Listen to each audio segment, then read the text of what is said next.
Hey everybody, it's Jeremy, and welcome to a new episode of Sipping with Jeremy. And today we're going to be talking about Insolito Tequila.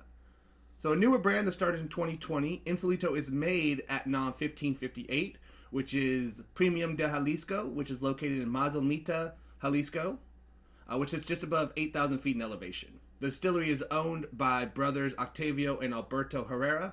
Alberto is the master distiller for Insolito Tequila. And if you listen to country music and you're a fan of the band Midland, Insolito might sound familiar to you because Midland is involved with Insolito. Insolito Tequila is predominantly highland agave mixed with a little bit of lowland agave. The agave is cooked in stainless steel ovens for 24 to 26 hours, milled, and then slow cooked fermented for 4 days. After fermentation, it is then distilled in stainless steel lambic stills for 14 to 16 hours twice.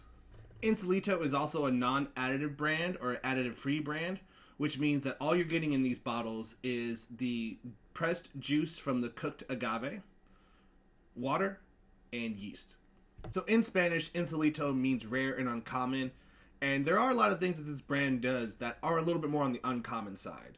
You know, for example, using highland and lowland agave. Typically, you don't have brands that are able to get both, so having them both in this is kind of unique. Alberto Herrera, the master distiller, he says that he typically works with lowland agave, so it's uncommon for him to work with more highland agave like he does with Insolito. I mean, even working with a band like Midland, you know, typically these celebrity brands have these super big names. Midland, while a popular band, isn't one of like the more renowned country music bands, but still, and also with them themselves, usually celebrity brands want something to be a little softer, a little sweeter, have more vanilla kind of notes to them, where they wanted the agave flavor to really come out on all three expressions of Insolito. So just a little bit of uncommon all around with Insolito. Even their bottling. You look at their bottling, you know, it's a flat bottle. It's predominantly covered in these different colors for each level of expression. And then you get a little bit of the glass on the bottom where you can see through. But even then, that's not, you know, a whole lot. That's more of an uncommon kind of style for a tequila bottle. Typically, you have these really big ornate styles nowadays that are super colorful, a lot of candy skull kind of ideas, or you have clear bottlings, or you have like just dark bottles. So again, very distinct in its style here, uncommon rare bottling on a tequila shelf. So let's go ahead and try the Insolitos, and of course we're going to start with the Blanco. The reason why I like to start with the Blanco is it's the base. You know, this is what everything's going to be after it is aged. So starting with knowing what the first palate is, you know, what comes off the still, is going to give you a better idea of what you get added to by the barrels that are used for a Repo and an Añejo. But yeah, let's start out with the Blanco right here. Check it out. Touches of stone fruit, some like nectarine, some peach notes. You get some subtle white pepper in there, so there is a really nice agave flavor there. And you just get this really nice stone fruit kind of characteristics to it. There is a little bit of, I want to say, like vanilla, a kind of softer richness that you usually don't get in a additive-free tequila too, like these are. So another uncommon thing that Insolito does with their aged tequilas is that they use new American oak barrels. So typically, tequila companies will buy used bourbon barrels from United States companies because there's a whole lot of them, and then they will use those to age their tequila in. What Insolito is doing is they're buying new American oak barrels, which are the same barrels that you would use for bourbon, and taking new ones and bringing them down to Mexico to age in. Now, the Reposado ages for at the most 6 months.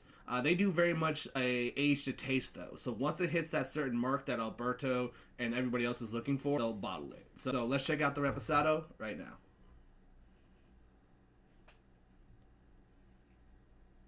So that new oak is definitely noticeable. You know, typically with Reposados, you get some really softer kind of textures to them. You get a little bit of caramel, a little bit of like a toasted cinnamon, baking spice ideas. This one, you do get that, but they're a lot more vibrant because they're fresher, in my opinion. You get a lot more of those baking spices up front. That baking spices really lead to more of that white pepper. So you get a lot more of the agave flavor because of that new oak to it. You know, it pulls out a little bit more of those fresh vegetal notes that you do get with the Reposado tequila.